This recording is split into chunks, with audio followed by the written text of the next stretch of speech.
Today's video I feel is super important. I even made notes for you guys. I'm going to tell you the intel, because you know you come to Starwater for the intel. I'm going to tell you how to actually fix a broken heart, because I feel like most of the information that's out there is only kind of giving a small portion of what it fully takes, you know, to shift the heart chakra. I feel like most of the information out there only gives you like a certain aspect, but I'm going to give you the full spectrum here. I feel like most of the human collective is really in either their root, their sacral, or their solar plexus. So that means your main focus is either money, mating, or recognition of some sort. And that's all good because we all evolve through, you know, all aspects of ourselves. But I will say, when I started to kind of reach up into the heart chakra part of my evolution, that's when everything shifted. I feel like that's when I truly came online with my spirit and my abilities and what I came here to do, basically. Because if you think about it, when your heart chakra is imbalanced and you have like a broken heart, it causes a disruption in a lot of areas of your life. You basically can be emotionally unstable. You can have repressed emotions. You can basically shut yourself away from having loving relationships. Trust me, I'm a student here as well. So what I've learned is that to get balance and like peace and harmony within yourself, and to be content and to learn how to like truly forgive yourself and others, we have to focus on three main areas.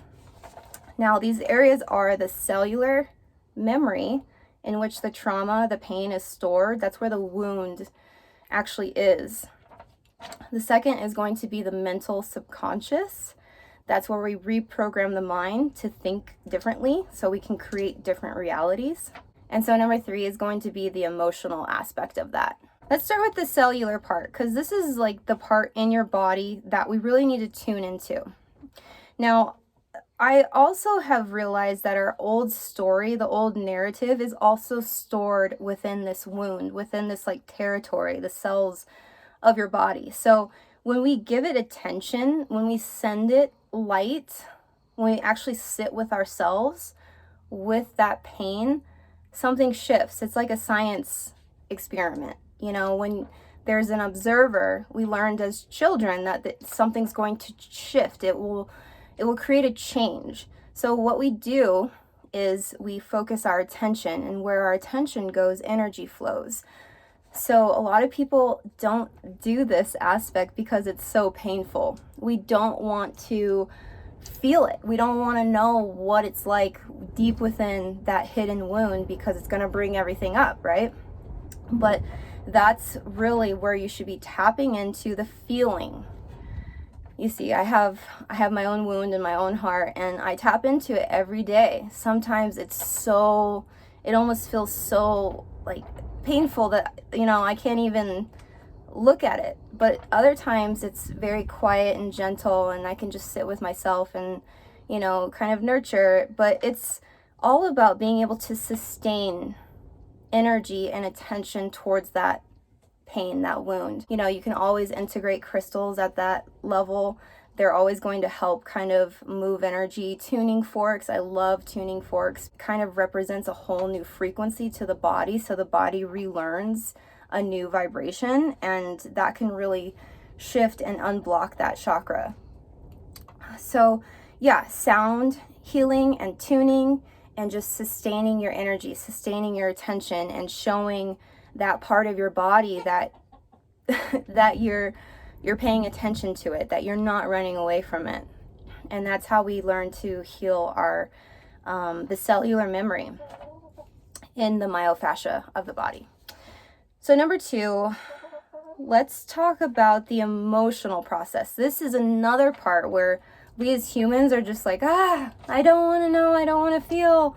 It's too much. And it's very important after relationships, after you've closed a chapter with someone, to really assess and to integrate that relationship, learn what the lessons were, really honor. I think it's really good to honor. You had such a deep love, a deep connection, and it's not physical maybe anymore, but you can still honor, the spirit of that other person by not moving on and rebounding to try to not feel it. How about doing the opposite and actually sitting with it and honoring and feeling and knowing that you're connected to this person even though it's over. That would be like true unconditional love. And that's what's really going to help heal our hearts. So yeah, that's like an upgrading process. That's how we learn to upgrade ourselves. We learn to take breaks in between relationships so we can truly go through that emotional process of letting that person go. And another thing I want to point out is just having really kind of surface level, maybe not shallow, but being social in normal everyday social situations, I've learned, is such a good heart healer, because a lot of times when we're hurt, we want to isolate. We don't want anyone to like see us or to know that we're in pain. But I've learned that doing kind of the opposite and kind of just letting people know that I'm there, like, hey, like I'll just kind of say hello to, somebody who's walking by, and just that interaction just kind of lifts me out of the depression and the pain of losing relationships. It's like the universe is like, you're okay, you're still relating, you're still connected, other people can still see you and you're still loved. So continue to socialize and make sure that you're still having human connection, because our instinct is to want to sequester, but that's not always healthy. So moving on into the last and third thing I want to talk about would be the mental and subconscious. This is what you mostly see on YouTube. People are telling you to just like change your mind about the pain in your heart, which is, yeah, you do need to change the story. You don't deserve to suffer and to continue to loop that. So yes, we do want to go in and like look at not look at it, but reprogram the subconscious mind. I want to give you some of my affirmations. This has really brought me more into balance.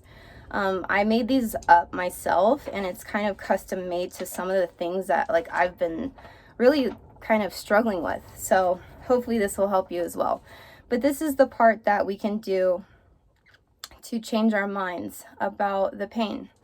So number one is you always want to choose to be kind to yourself. So my affirmation is, I choose to be kind to myself.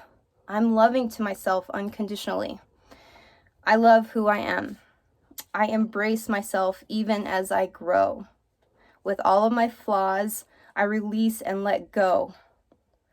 So I feel like it's important to start with self-love. You want to acknowledge that you actually like yourself.